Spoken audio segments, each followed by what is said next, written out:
Bismillahirrahmanirrahim. Assalamualaikum warahmatullahi wabarakatuh.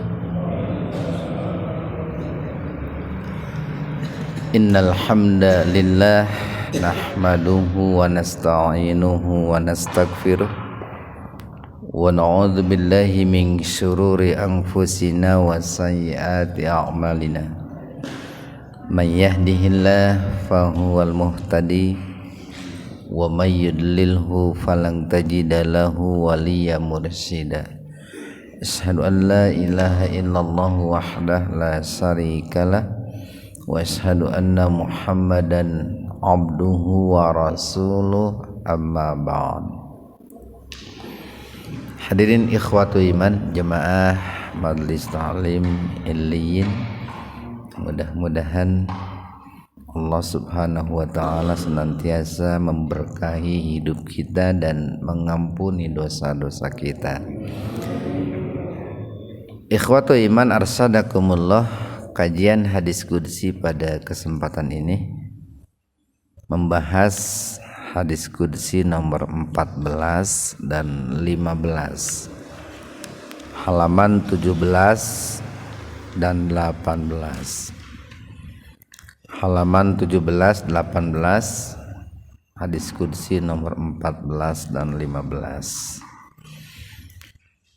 Secara garis besar, kedua hadis qudsi ini berbicara tentang betapa saktinya gitu ya, betapa luar biasanya kesaktian yang namanya kalimat tauhid ya, kalimat la ilaha illallah. Nabi mengatakan bahwa kalimat la ilaha illallah itu khafifun fil lisan, itu sangat enteng gitu, sangat mudah diucapkan dengan lisan kita, wasaqilun fil mizan itu, tapi sangat berat timbangannya itu. Tidak ada kalimat yang timbangannya sangat berat gitu, kemudian sangat enteng diucapkan, melainkan kalimat tauhid, yaitu la ilaha illallah. Nah, makanya ketika seseorang sedang sakaratul maut itu, kita dianjurkan untuk mentalkinkan itu, untuk menuntun orang yang sedang sakaratul maut itu dengan kalimat tauhid ya. Jadi diusahakan bahwa orang yang sedang sakaratul maut itu bisa mengucapkan kalimat tauhid la ilaha illallah, atau minimalnya lah menyebut nama Allah gitu ya. Cuman barang tentu untuk bisa menyebut kalimat tauhid itu, karena begini, yang namanya kematian ya, atau orang sakaratul maut itu tidak akan lepas dari bagaimana dia menjalani kehidupan itu, Pak. Jadi kalau dalam kehidupannya dia senantiasa menjaga, memperjuangkan kalimat tauhid, insya Allah potensi ketika sakaratul maut mengucapkan kalimat tauhid itu besar gitu, Pak. Karena sakaratul maut itu buah dari perjalanan hidup itu nanti. Nah, di dua hadis ini dikatakan yadkhulu ahlul jannati al jannata, akan memasuki ahlul jannah itu ya, para penduduk surga ya, para ahli surga, al jannata, ke dalam surga. Ini al jannah yang pertama taknya di kasroh, al jannah yang kedua taknya di fathah. Karena yang pertama itu mudhof ilaih disebutnya itu. Yang kedua adalah maf'ul atau objek gitu. Wa ahlun nari an-naro. sama ini juga, an-nar yang pertama di kasroh, an-nar yang kedua di fathah gitu. Begitu pula para penghuni neraka, mereka akan masuk neraka. Nah, itu. Jadi nanti di yaumul akhir Pak, itu hanya ada 2 tempat. Pertama adalah al-jannah, gitu, surga. Yang kedua adalah an-nar, neraka. Tidak ada tempat yang ketiga gitu. Walaupun ada yang disebut al-a'raf. Nah, al-a'raf itu sementara itu. Itu dalam Al-Qur'an disebut ada surat al-a'raf itu. Al-a'raf itu persinggahan sementara sebelum mereka masuk ke dalam surga itu. Jadi kan di Al-A'raf itu ada ashabul a'raf ya. Ada sahibul a'raf. Ada penghuninya, ada penduduknya, Pak. Jadi ada orang-orang yang sementara Allah tempatkan di Al-A'raf. Al-A'raf itu artinya tempat yang paling tinggi, Pak, paling tinggi antara surga dengan neraka. Nah, itu ada namanya Al-A'raf. Nah, di situ ada beberapa golongan yang akan menempatinya. Pertama adalah orang-orang yang meninggal sebelum balik. Mereka yang meninggal sebelum usia balik itu akan menempati Al-A'raf terlebih dahulu. Kemudian yang kedua adalah orang-orang yang ini disabil. Disabil itu ya orang yang punya kekurangan. Nah, karena mereka punya kekurangan, maka ketika meninggal itu mereka akan menempati Al-A'raf itu. Kemudian yang ketiga adalah orang-orang yang gila gitu semasa hidupnya. Nah, orang-orang yang gila itu akan menempati Al-A'raf. Dan yang keempat adalah orang-orang yang antara timbangan kebaikan dengan keburukannya itu sama. Kebaikannya umpamanya 50, keburukannya 50. Nah, itu. Ini yang disebut dengan golongan muktasid ini, Pak. Dosanya 50, pahalanya 50. Nah, itu akan menempati Al-A'raf. Tapi keempat golongan itu nanti semuanya akan masuk ke dalam surga. Cuman kloter terakhir itu, Pak. Kloter terakhir itu. Jadi jujur saja, Pak, sebetulnya orang-orang gila nih yang barangkali dalam kehidupan dunia sekarang sering kita pandang sebelah mata, sebetulnya mereka sudah punya jaminan masuk surga, Pak. Orang yang gila sejak lahir, Pak, ya. Nanti kalau orang yang gilanya setelah dewasa ada pembahasan tersendiri. Jadi mereka sudah punya jaminan masuk surga. Berbeda dengan kita, Pak. Jadi lamun ditanya mah orang-orang gila itu surganya itu sudah di tangan gitu. Ngan lamun ditanya mending gelo di dunia mending cager gitu. Yang mending cager.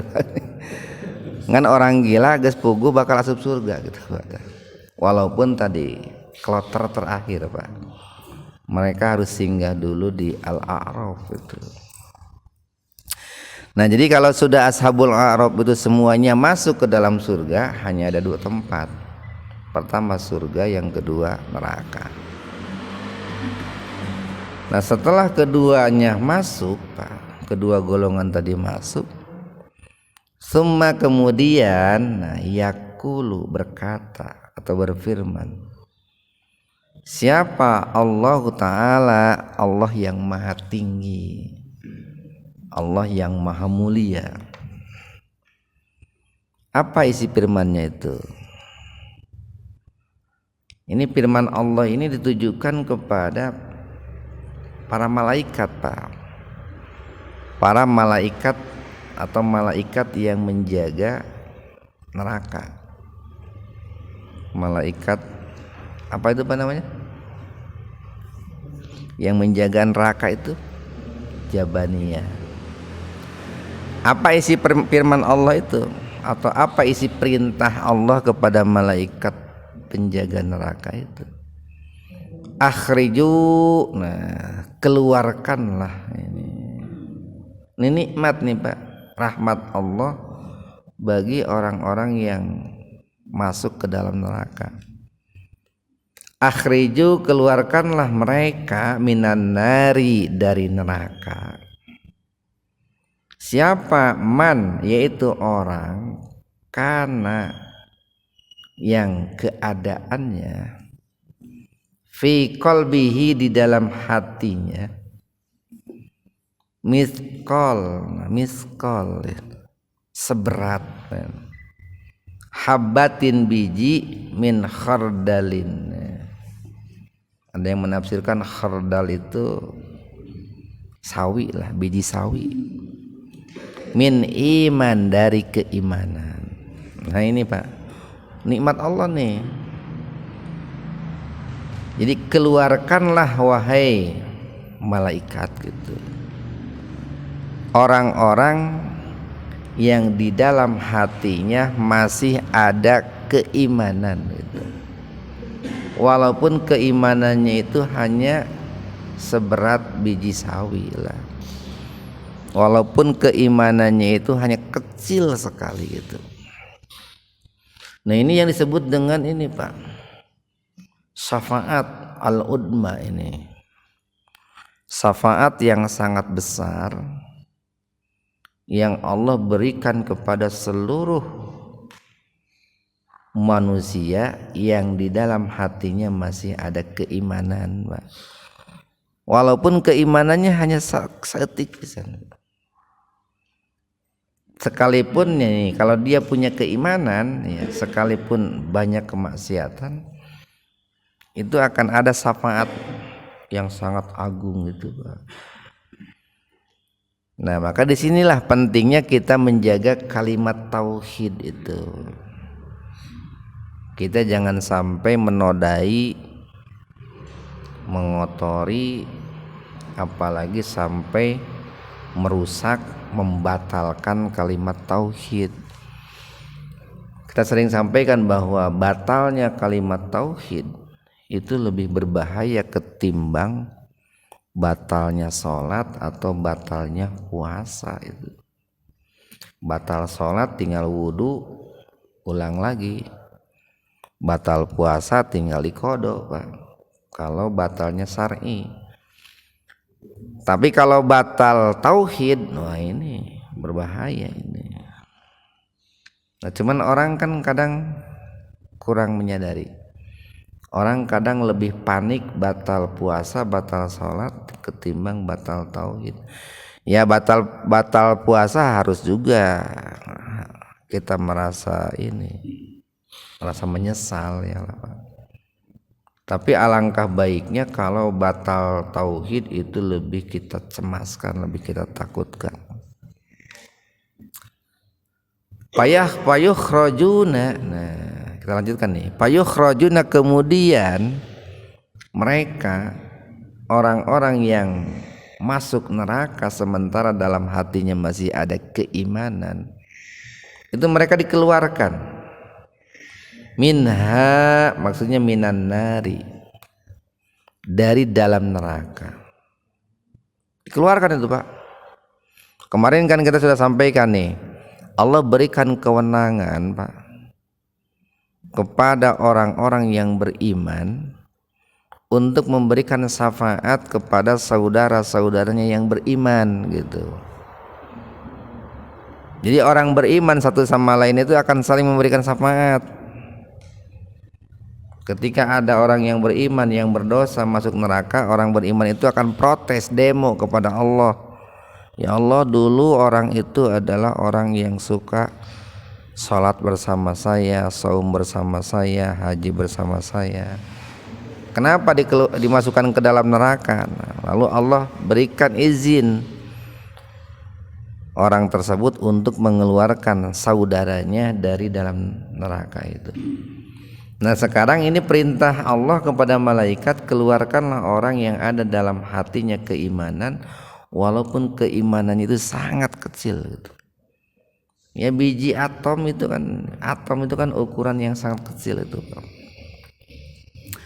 Jadi kemudian mereka dikeluarkan dari dalam neraka. Nah ini qad itu harfu taukid Pak. Qadis wadu. Nah, yang kondisinya itu sudah menghitam. Namun bahasa orang Sunda mah geus geheng gitu Pak. Lamun meuleum lauk mah geus tutung geuning Pak. Geheng tutung. Itu kondisi orang yang dikeluarkan dari dalam neraka itu, rupanya gitu, warnanya itu sudah berubah, geus tutung geus geheng gitu. Fayul qauna, nah kemudian mereka dilemparkan fi naharil haya awil hayat, fi nahari ke sungai al haya awil hayat, itu kehidupan itu. Nah itu dilemparkanlah gitu orang yang dikeluarkan dari dalam neraka yang wajahnya seluruh tubuhnya sudah menghitam itu ke sungai kehidupan itu Pak. Lamun di urang mana nya itu teh nya erek dicuci paek dikumbah gitu, dibersihan gitu. Payan butuna, nah kemudian setelah mereka dicuci ya, dilemparkan ke sungai kehidupan, nahrul hayat itu disebutnya Pak. Jadi di surga itu banyak macam-macam sungai itu, atau di akhirat itu banyak macam-macam sungai itu. Ada tadi nahrul hayat, nah, sungai kehidupan. Ada juga ini air yang sungainya mengalir ya, sungai yang airnya mengalir ke dalam surga itu ada al-anhar itu. Jadi payan butuna, lalu mereka akan tumbuh gitu Pak. Nabata itu tumbuh Pak. Jadi seolah-olah nih digambarkan, karena tadi saking menghitamnya, saking gehengnya orang yang dikeluarkan dari dalam neraka, setelah mereka dilemparkan ke dalam nahrul hayat, sungai kehidupan, lalu mereka itu sedikit demi sedikit Pak itu berubah, rupanya warnanya itu berubah, sehingga perubahan itu digambarkan seolah-olah mereka itu hidup. Payan butuna, lalu mereka itu tumbuh kama sebagaimana tambutul habbah, tumbuhnya biji fi janibis sair, di pinggir sungai gitu. Gini Pak nih, kita ibaratkan begini, ada sebuah hutan yang kebakaran hebat itu Pak. Seluruh pohon, seluruh tumbuhan itu semuanya hangus, terbakar sampai menghitam gitu lah, sampai seolah-olah semuanya jadi arang gitu. Termasuk kan di dalamnya ada biji-bijian juga, buah-buahan juga yang terbakar Pak. Lalu kemudian turun hujan itu Pak, turun hujan. Barangkali kita menyangka bahwa hutan yang sudah berwarna hitam karena hangus terbakar, mungkin kita menyangka bahwa tidak akan ada lagi kehidupan di situ. Tapi coba kita perhatikan Pak, begitu turun hujan hujan Pak. Apalagi kalau hujannya cukup lebat, itu sehari, seminggu, sebulan kemudian itu mulai tumbuh itu Pak. Dari hutan yang sangat lebat, yang hitam itu karena terbakar, itu mulai tumbuh yang namanya kehidupan. Mulai ada rumput, mulai ada pohon gitu ya. Padahal tadinya hitam semua tuh. Nah, orang yang dibakar dalam neraka pun setelah dilemparkan ke air, ke sungai kehidupan, Nahrul Hayat, itu ada pertumbuhan Pak. Digambarkan seolah-olah biji yang tumbuh di pinggir sungai. Alam taro, nah ini Allah mengajak untuk berpikir nih, untuk memperhatikan. Alam taro, tidakkah engkau memperhatikan annaha, sesungguhnya orang yang keluar dari sungai kehidupan itu, takhruju, mereka akan keluar sopro'a itu. Sopro itu kuning ya. Sopro'a, mereka itu akan menguning Pak. Menguning berarti kan ada perubahan itu Pak. Ini kalau di ini Pak, kalau dirunut tadinya barangkali geheng gitu Pak, tutung, lalu hideng gitu Pak, lalu coklat gitu Pak, coklat tua, coklat muda, lalu koneng gitu, menguning Pak. Multawiyah gitu. Multawiyah ini apa? Bisa diartikan melilit, bisa gitu. Bisa dimaknai berlipat-lipat, bisa. Ini kalau digambarkan mah ngareol gitu bahasa kita mah. Tahu ngareolnya? Itu kan lamun kita bakar ikan ya gini Pak. Ikan itu kan tadinya lurus Pak. Lurus. Tapi kan begitu dibakar melengkung gitu Pak. Nah, kayak begitulah pamultawiyah itu. Jadi orang yang dibakar dalam neraka setelah dilemparkan ke sungai kehidupan Nahrul Hayat itu akan berubah nanti. Rupanya yang tadinya geheng itu akan berubah sedikit demi sedikit lalu menjadi menguning. Tadinya ngarengkol Pak, ngarengkol karena saking panasnya dibakar. Itu akan sedikit demi sedikit itu multawiyah itu, multawiyah. Itu nikmat dari Allah Pak, nikmat. Kuncinya cuma satu, mereka dalam hatinya masih ada keimanan itu Pak. Itu kuncinya satu. Nah, disitulah betapa saktinya yang namanya kalimat tauhid la ilaha illallah. Di hadis yang ke-16 nih Allah berfirman, ya, maka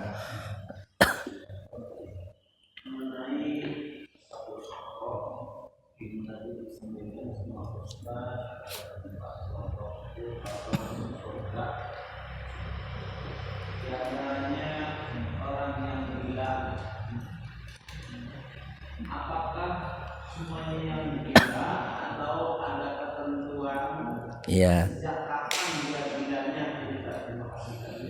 Ya, terima kasih. Sejak kapan orang yang gila akan menempati al-a'raf? Ya, tadi kita bacakan, sebutkan sepintas itu ya. Walaupun untuk orang gila ini ada pembahasan tersendiri gitu ya.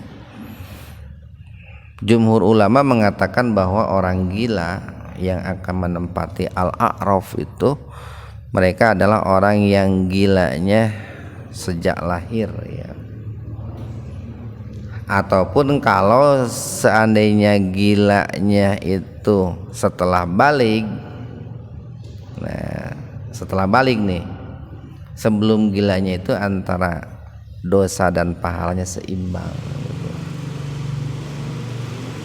Tapi kalau seandainya dia itu gilanya setelah balik, nah setelah balik nih, katakanlah setelah umur 30 tahun, dia baliknya umur umpamanya 15 tahun. Nah dari 15 tahun ke 30 tahun itu dia lebih banyak dosanya. 15 tahun tuh, 15 sampai 30 lebih banyak dosanya ketimbang pahalanya. Dia enggak menempati al-a'raf, Pak. Kenapa? Karena setelah balik dia lebih banyak dosanya ketimbang pahalanya. Lalu dia gila. Nah itu, Pak. Ya, terima kasih. Kita lanjutkan nih. Ini nanti bisa diperkuat oleh Bapak dalam surat Fatir itu. Ada kan nih, wa minhum dolumun linafsi, kemudian ada wa minhum sabiqum bil khairat. Muqtasid, ada wa minhum sabiqum bil khairat. Saya lupa lagi ayat berapa tuh. Surat Fatir bukan malah. Kita lanjutkan nih di hadis yang ke-15. Innallaha, sesungguhnya Allah, sayukhallasu, ya, sayukhallasu, dia akan mengikhlaskan itu, atau membebaskan rajulan, seseorang min ummati, dari umatku, ala ru'usi, di hadapan al khalaik, para makhluk, yaumal kiamati, pada hari kiamat. Jadi begini nih, ketika manusia dihisab oleh Allah, itu kan manusia itu kan berkumpul itu di padang mahsyar itu, Pak. Padang mahsyar. Semua manusia, bahkan bukan hanya manusia, bangsa jin juga di situ. Mereka berkumpul di alam mahsyar. Itu kan kita dipanggil oleh Allah itu dalam Al-Qur'an dikatakan fardan, seorang-seorang. Dipanggil nanti Bapak A gitu, Bapak B gitu, Fir'aun gitu, Abu Jahal, Abu Lahab, itu dipanggil seorang-seorang. Payan suruh, lalu dihadapkan itu, atau diperlihatkan, ditunjukkan, alaihi, terhadapnya, tis'ata wa tis'ina sijilan. Sijil ini catatan-catatan, Pak. Catatan-catatan. Jadi dihadapkan kepada orang tersebut itu 99 catatan-catatan.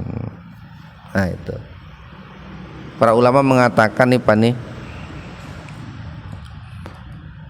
berdasarkan hadis ini nih, kullu sijil, setiap sijil, setiap catatan itu mislu, semisal maddil basor. Itu mad itu panjang, al basor itu pandangan.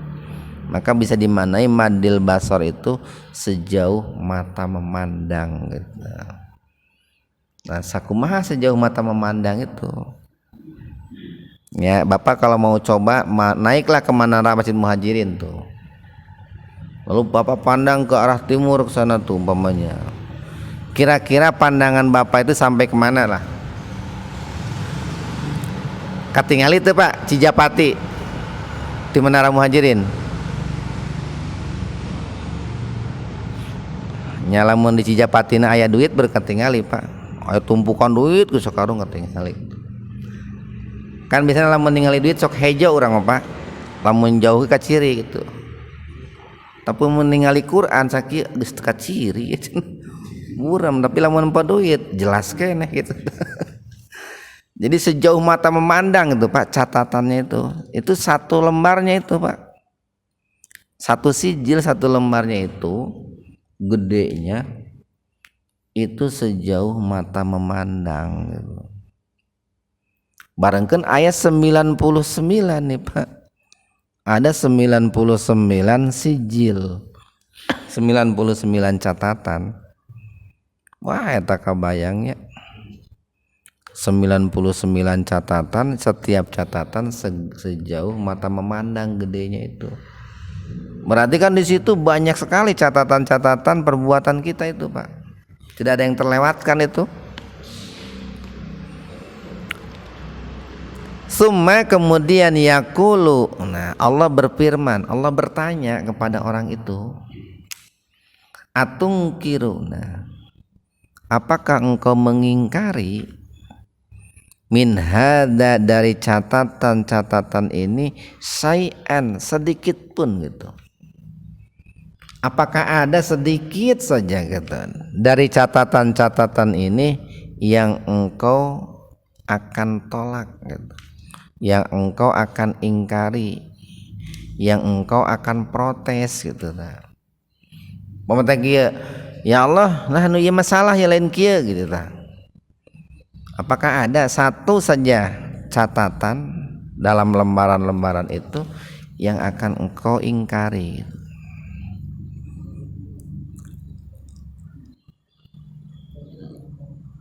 Adalah maka nata. Apakah telah mendolimimu gitu, wahai fulan gitu. Apakah telah mendolimimu? Kata batia. Nah, kata batia dua pencatatku. Nah, kata batial hafidun, dua hafid yang menjadi ini, yang mencatat perbuatan kalian. Raqib dan atid lah maksudnya, Pak. Jadi kata batia itu dua pencatat yang selalu mencatat, dua pencatat yang tidak pernah mengangkat pena itu, Pak. Dulu pernah kita bahas kenapa di hadis itu dikatakan rupi al-qalam, diangkat pena an salasin dari 3 golongan manusia. Kenapa? Karena dua malaikat itu tidak pernah mengangkat penanya, mau siang, mau malam, mau kita lagi tidur, mau kita lagi bekerja, itu selalu diangkat, kecuali dari 3 orang itu. Dulu pernah kita bahas. Satu bayi itu, Pak. 2 orang yang lagi tidur sampai dia terbangun, nah itu. 3 orang yang gila sampai dia sadar, nah itu. Nah, bagi ketiga kelompok itu diangkat pena. Kalau orang yang tidur berbuat salah tidak dicatat dosa. Bayi belum balik berbuat salah tidak dicatat dosa. Berbuat baik pun tidak dicatat pahala, Pak. Ulama yang mengatakan kebaikan anak yang belum balik itu akan diberikan kepada orang tuanya. Ini apakah 2 pencatatku, nah, yang selalu hafid, Pak, yang selalu terjaga itu, ada yang mendolimimu gitu. Payakulu kemudian orang itu menjawab, la ya Rabbi, tidak ya Allah. Saya tidak akan mengingkari dan saya pun tidak dizolimi gitu. Jadi tidak ada kezoliman yang dilakukan oleh malaikat pencatat amal baik, tidak ada juga kezoliman yang dilakukan oleh malaikat pencatat amal buruk.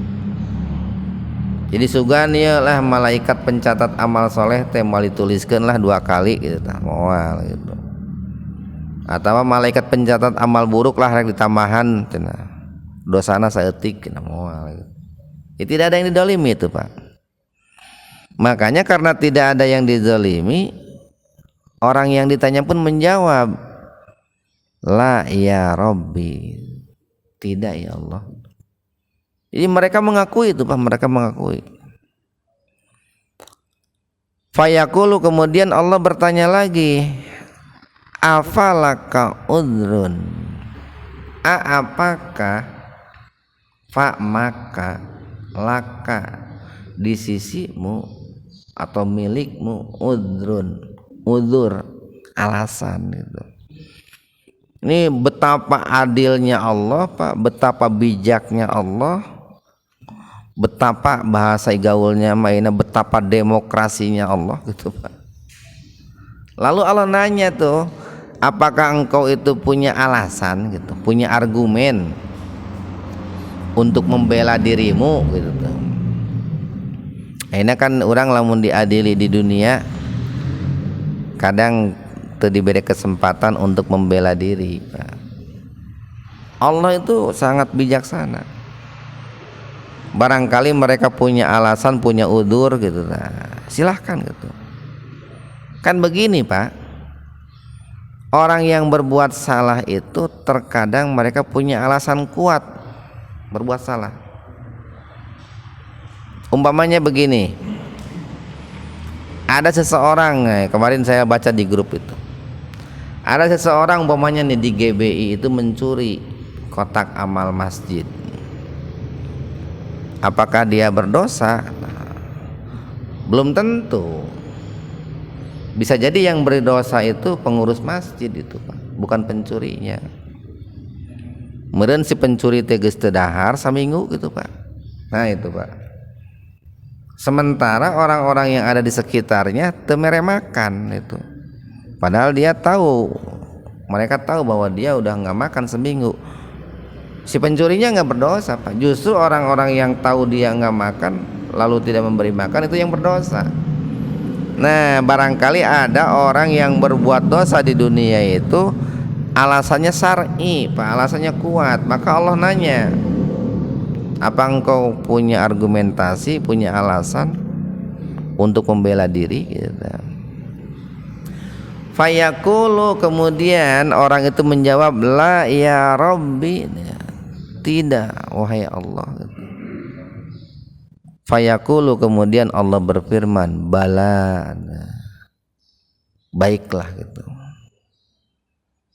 Innalaka, inna sesungguhnya laka milikmu, ingdana di sisi kami hasana, ada kebaikan gitu.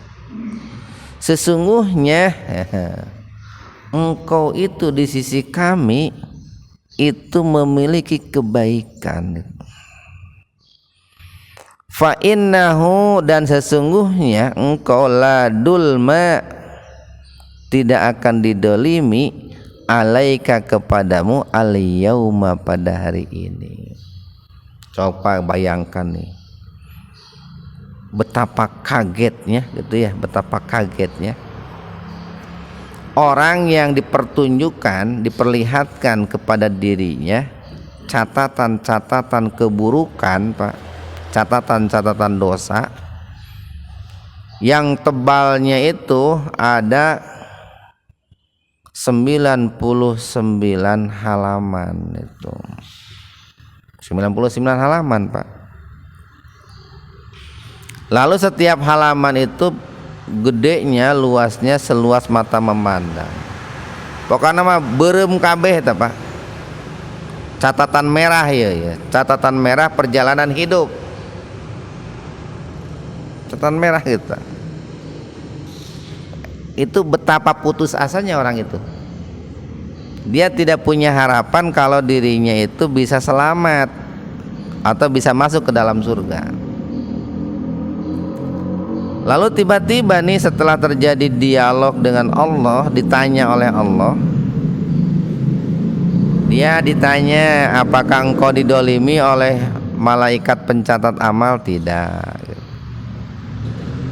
Apakah engkau itu merasa apakah engkau akan mengingkari catatan ini? Tidak. Apakah engkau itu punya alasan untuk membantah? Tidak. Lalu kemudian pada saat ya bisa digambarkan betapa cemasnya, takutnya orang itu.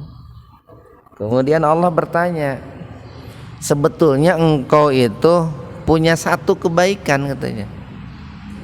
Yang dengan satu kebaikan itu hari ini engkau tidak akan dizolimi. Untuk bahasa orang mah kaget, bingung, seneng meureun Pak. Kumaha lah gitu. Campur aduk gitu. Patahruju, kemudian dikeluarkan bitokoh. Nah, kartu ini Pak nih. Bitokoh teh kartu geuning. Nah, nu ngaranna kartu mah kan tara gede geuning Pak, kartu gaple geuningnya. Kartu remi ngaranna kan kartu mah sagede kitu. aya kartu makan gratis gini Pak, aya kartu pinter. Nah itu kartu saladek itu KTP gini, kartu tanda penduduk, SIM saladek itu kartu Pak. Tiba-tiba dikeluarkan tuh bitokoh satu kartu. Ayo tadi catatan amal dosana 89 gitu. Iya satu. Tadi satu lembarnya itu sejauh mata memandang, iya kartu tuh Pak. Fiha yang di dalamnya itu asyhadu alla ilaha illallah wa asyhadu anna Muhammadan abduhu wa rasuluh. Aku bersaksi bahwa tidak ada ilah kecuali Allah, dan aku bersaksi bahwa Muhammad itu hamba Allah dan Rasulnya. Fayaqulu, kemudian Allah berfirman, uhdur, hadirkanlah, waznaka, timbanganmu. Fayaqulu, kemudian orang itu berkata, ya Rabbi, wahai Rabbku, ma hadhil bitaqah, apa gunanya kartu sekecil ini gitu. Ma'ahadihi sijilat, bila dibandingkan dengan catatan-catatan dosa yang sangat tebal dan sangat panjang. Namun cek bahasa orang mah ari Allah nanaonan iteh gitu, iteh ngahina ka saya gitu, nyengsirikeun ka saya gitu, ngeleg ka saya gitu Pak. Kan kebayang itu Pak, satu kartu ditimbang dengan catatan-catatan keburukan yang sangat tebal dan sangat besar. Kartu disimpan di daun timbangan sebelah kanan, catatan-catatan keburukan ditimbang di daun timbangan sebelah kiri. Kan lamun cek logika orang, ngalawak wae gitunya. Teu kudu ditimbang, ditinggali geus katingali itu Pak. Itu cek logika orang kan begitu. Makanya orang itu pun berkata, ya Rabbi ma hadhil bitaqah ma hadhihi sijilat gitu. Apa tujuannya gitu? Apa gunanya kartu ini ditimbang, dibandingkan dengan atau disandingkan dengan catatan-catatan keburukan? Faqala, kemudian Allah mengulangi lagi nih, innaka la tudlamu, sesungguhnya engkau tidak akan dizalimi. Qala, kemudian Allah berfirman, patudu, diletakkanlah as-sijilat, catatan-catatan yang tadi Pak, yang atau 99 lembar, yang besarnya madil basar, sejauh mata memandang itu, fi kipatin, pada daun timbangan. Para ulama mengatakan daun timbangan sebelah kiri. Wal bitaqah, dan kartu yang berisikan asyhadu alla ilaha illallah wa asyhadu anna muhammadar rasulullah, fi kipatin, pada daun timbangan yang lain. Para ulama menyebutkan daun timbangan sebelah kanan. Patosatis sijilat. Nah, lalu timbangan-timbangan atau timbangan yang berisi catatan keburukan itu ringan, naik gitu Pak. Jadi lamun ieu timbangan ieu timbangan, ieu keburukan, ieu kebaikan. Nah tiba-tiba yang 99 lembar ini nih, yang gedenya sejauh mata memandang, naik jadi gitu Pak. Naik. Jadi lebih berat kepada sebelah kanan yang berisi bitaqah Pak. Wasakulatil bitaqah, kemudian daun timbangan yang berisi tadi bitaqah, kartu la ilaha illallah, itu menjadi berat. Fala yaskulu ma'a ismillahi syai'u. Nah kenapa kok bisa begitu? Karena tidak ada yang bisa lebih berat kalau disandingkan dengan asma Allah Pak. Sekali lagi ini, tidak ada sesuatu pun yang lebih berat kalau sudah disandingkan dengan nama Allah Pak nih. Jadi yang namanya nama Allah gitu Pak ya, Allah Ar-Rahman Ar-Rahim, pokoknya semua asma Allah mau ditimbang dengan bumi, mau ditimbang dengan langit pun tetap asma Allah itu akan jauh lebih berat itu Pak. Nah disitulah kita pentingnya untuk senantiasa menjaga kalimat tauhid la ilaha illallah. Bahkan kalau Bapak baca dalam hadis qudsi yang lain itu, jadi setelah orang itu dicuci di sungai neraka itu, lalu Allah katakan, silahkan kamu masuk ke dalam surga. Jalan tuh orang itu menuju surga. Ketika berjalan dia dalam pikirannya, wah sepertinya surga sudah penuh. Pas ditoong penuh surga. Balik lagi tuh Pak menuju Allah. Ya Allah surganya sudah penuh katanya. Kata Allah itu balik lagi orang itu sampai 3 kali tuh. Sampai-sampai dikatakan bahwa Nabi ketika menyampaikan hadis itu sampai tersenyum itu Pak. Karena ada orang yang tadinya masuk neraka sampai geheng, dilemparkan ke Nahrul Hayat, ke Sungai Hayat, disuruh masuk surga. Saking tidak percayanya, dia sampai bolak-balik 3 kali mengatakan kepada Allah, ya Allah surganya sudah penuh katanya. Lalu Allah katakan surga itu seluas 7 kali lipat seluas langit dan bumi. Itu mudah-mudahan ada manfaatnya untuk kita semua, dan mudah-mudahan kalimat la ilaha illallah yang ada dalam jiwa kita pun bisa menjadi wasilah untuk menghantarkan, memasukkan kita ke dalam surga. Subhanakallahumma bihamdika asyhadu an la ilaha illa anta astaghfiruka wa atubu ilaik. Assalamualaikum warahmatullahi wabarakatuh.